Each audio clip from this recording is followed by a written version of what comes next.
All right, big week ahead for mega cap tech, as you know. We're going to start earnings on the 29th. Meta and Microsoft are going to report that day. Bill Baruch, you sold the Qs. Yes. Ahead of these prints.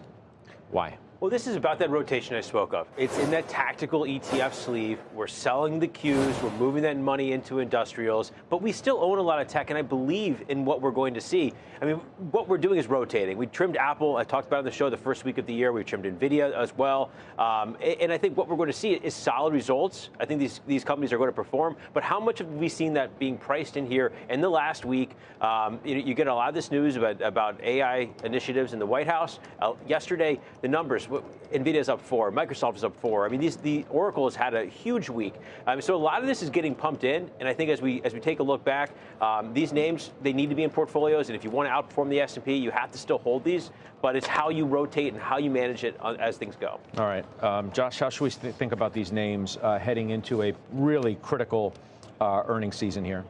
Look, these stocks, every time we think there's going to be some sort of a move out of these stocks in size. Maybe you get one or two of these names fall like an Apple or a Tesla recently, but as a theme, they just continue to be bid. And I think it's like not an accident that we've seen this internal rotation amongst the Mag 7, or if you want to broaden that out, like the biggest 20 technology companies. Throw like ServiceNow in there, which looks unbelievable. Alphabet looks great again. And, you know, maybe that's money that's rotating out of the Teslas of the world.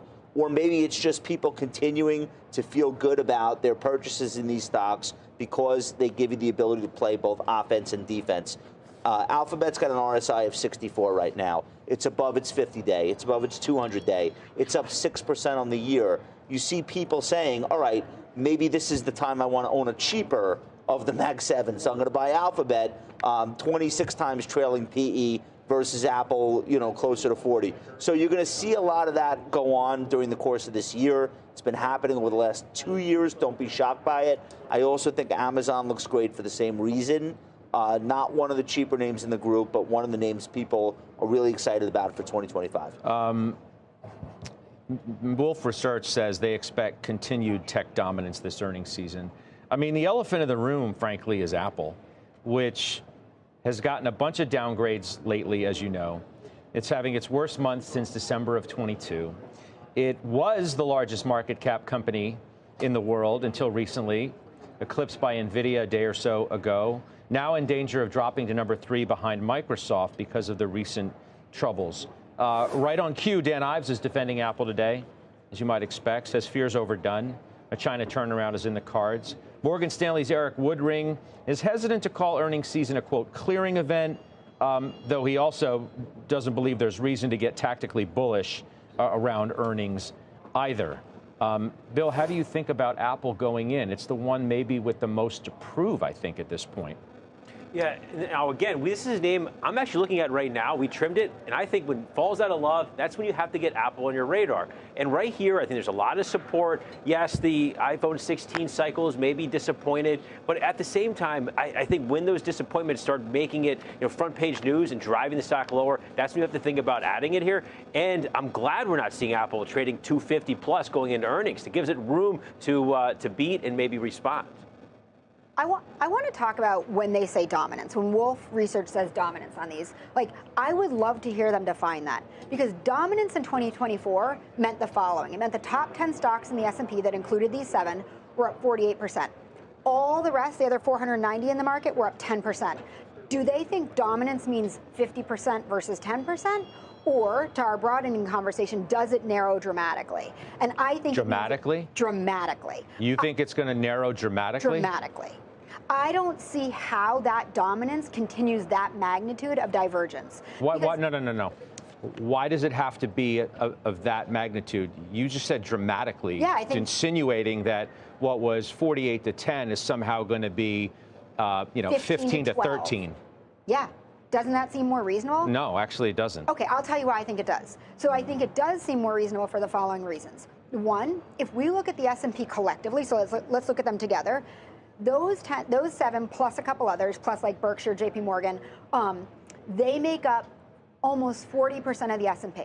You can go back 50 years. There's never been a time where such a small collection of companies has dominated that much market share. You can go back to the 70s and look at the Nifty 50. 50 stocks only made up 50%. So there's no precedent for this kind of concentration.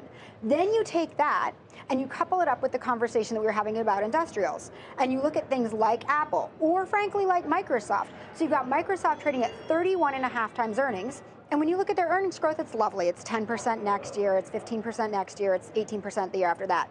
But you look at industrials, they're in that other 490, and you're like, okay, they're trading at 10 multiple points lower, and they've got collectively 19% earnings Gross growth. margins are the puzzle piece like, you're missing. You have the whole puzzle. You're missing one piece. It's on the floor under the couch.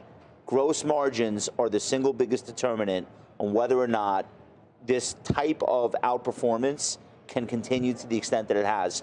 A company like a ServiceNow has margins that no industrial in their wildest dreams will ever get to. Which is why, rightly or wrongly, investors continue to bid stocks like that up. I'm just looking, I have 3 non-Mag 7 tech stocks right now. And you can't tell, and I have industrials too, Jenny, you can't tell me any of the industrials will ever have the gross margins that these companies have, and that's why people are paying up for them. Josh, I've read it. I have CrowdStrike, and I have Samsara, but IoT. Here's the thing. There's a very, very important nuance. You said that people are paying up. Well, I was about to tell you the degree to which they're paying up. Okay, I would argue that they have paid up, right? They've pulled it forward. And what happens? And what happens? So these companies come out with 20, 30, 40% earnings growth. No, but they're not. No, but they're coming out with like 15. You're talking about the ones you follow. I'm talking about names that you don't even know the tickers of. Oh no, you're proving. You're saying my point. Microsoft. You are proving my point. How you're so? Proving my point because the ones that I've never even heard of aren't in the top 10. Yes. So we're talking about mega cap tech. CrowdStrike's pretty big. How big's CrowdStrike compared to the $3 trillion market cap? It's not a trillion, but it's not 10 billion. You think it's going to triple? And like actually give Apple and Microsoft a run for? Well, let me say it this way. Literally proving my point. Let me say it this. That's in the other 490. Let me say my point is that these earnings from the big tech companies, they're going to be great. They're going to be solid. But at the same time, these industrial companies may not even have as good as earnings. But the America First agenda that we're seeing and talking about this week is going to create the flows that's going to help these industrials outperform in the next couple of months. Good point. So, okay, but let me put you... Dominance is what percentage of the S&P 500's earnings are coming from industrials versus what percent are coming from not just Mag 7, semis, software. It's like, it's night and day. So you could be bullish on both, but dominance, according to Wolf Research, is probably still the right call. But what magnitude of dominance? But let me ask you this. So when I'm arguing I'll tell you in December. I don't know. Okay, but Josh... This is the last quick point, okay? So the question is, do you really think that Mag 7 will be up 50% in 2025? No. There you go. Okay. What'd you win? I don't understand. No, it's not going to be that level. All right. We're going to have to leave it there.